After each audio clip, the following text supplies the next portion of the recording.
Olá pessoal, hoje eu vou falar para vocês de uma pandemia, mas é uma pandemia que está correndo nos bastidores dessa pandemia atual, dessa pandemia orgânica, que é uma pandemia emocional.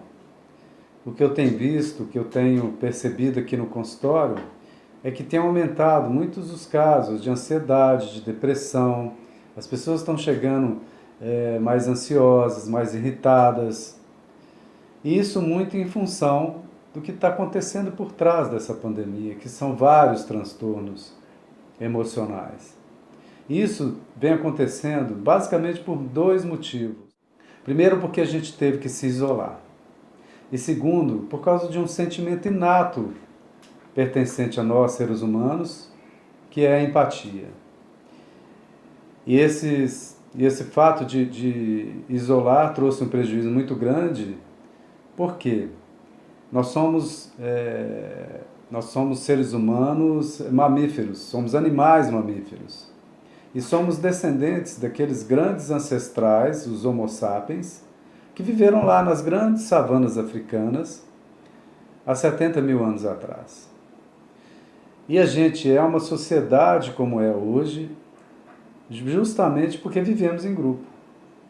Ou seja, nós só sobrevivemos às grandes intempéries, às grandes ameaças daquele contexto selvagem, porque a gente começou a viver em grupo e assim adquirimos mais força. Além disso, viver em grupo aumentou a nossa capacidade de produção e dos meios de consumo. E então, de uma hora para outra, a gente tem que se isolar. Além disso, o fato da gente viver em grupo desenvolveu esse nosso sentimento hoje inato, que é a empatia. E o que é a empatia?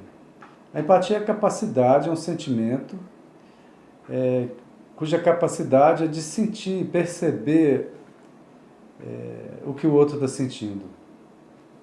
Então, por exemplo, se eu começar a bocejar aqui, todo mundo vai bocejar, eu não é?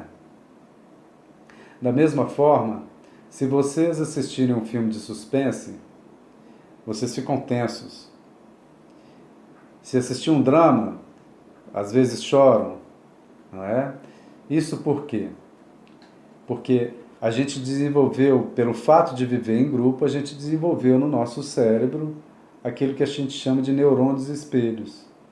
Então, mesmo sabendo que aquele filme é uma fantasia, a gente sente o que o protagonista está sentindo, o que ele está pensando, o que ele está, o comportamento dele, etc. Imitando o comportamento dele. Então, o que eu tenho visto chegar aqui no consultório são pessoas justamente com esses sintomas, com esses transtornos. E eu gosto muito de falar aqui, de repetir o seguinte, que existe por trás dessa pandemia um trauma, é o que a gente chama de trauma secundário, um trauma emocional em função desse isolamento, dessa falta de contato, e muito em ficar vendo o tempo todo, né, nas notícias do dia, a pandemia está se aproximando, parentes que estão falecendo, amigos, e a gente vai desenvolvendo esse sentimento.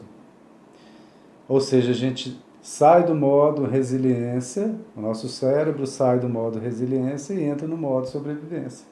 Ou seja, a gente fica como se a gente estivesse em estado de alerta, sempre esperando o pior acontecer. E isso tem trazido muitos sintomas relacionados a esse trauma que a gente chama de trauma secundário. Agora, é muito importante saber, gente, que existe uma janela de consolidação de trauma, uma janela de tempo de consolidação de trauma, que são 30, 40 dias. Então, se eu trato desses sentimentos entre 30 e 40 dias, eu consigo extinguir esses sentimentos relacionados a esse trauma, relacionados à pandemia. Então, quanto mais rápido você tratar e limpar esses sentimentos, melhor. Passado 30, 40 dias, se você não tratar, se você não cuidar desses sentimentos, esse trauma deixa de ser trauma e passa a ser um transtorno de estresse pós-traumático. E lá na frente, às vezes você está sentindo esses sintomas e muitas vezes é avaliado, a pessoa é avaliada, né, sem uma ligação com a questão da pandemia. É avaliado como um transtorno de ansiedade, depressão, etc. e tal, e não é tratada a questão básica, que é o trauma. Então aqui no consultório, né, com meus pacientes, eu tenho feito um trabalho preventivo e um trabalho sistemático de limpeza desses sentimentos. Então, às vezes a gente faz uma avaliação, vê como é que estão esses sentimentos em relação à pandemia, a gente limpa esses sentimentos. Inclusive, eu gravei um áudio com um exercício para limpeza desses sentimentos. E sugiro ao meu paciente para escutar pelo menos uma vez por semana, tá? Porque é muito importante estar sempre avaliando isso. Inclusive, gente, se vocês quiserem, eu posso encaminhar para vocês esse áudio de coração, tá? Para que vocês possam, eventualmente, fazer essa limpeza desses sentimentos. Basta vocês olharem meu telefone embaixo, mandarem um WhatsApp para mim que eu mando para vocês. Ok? Então esse é o recado que eu tinha para dar para vocês. Cuidem não só da parte orgânica, claro, tem que prevenir, lavar as mãos, todo aquele protocolo, né? Passar álcool, usar máscara, mas também lembre-se de cuidar do seu aspecto emocional. Tudo bem? Grande abraço e até a próxima.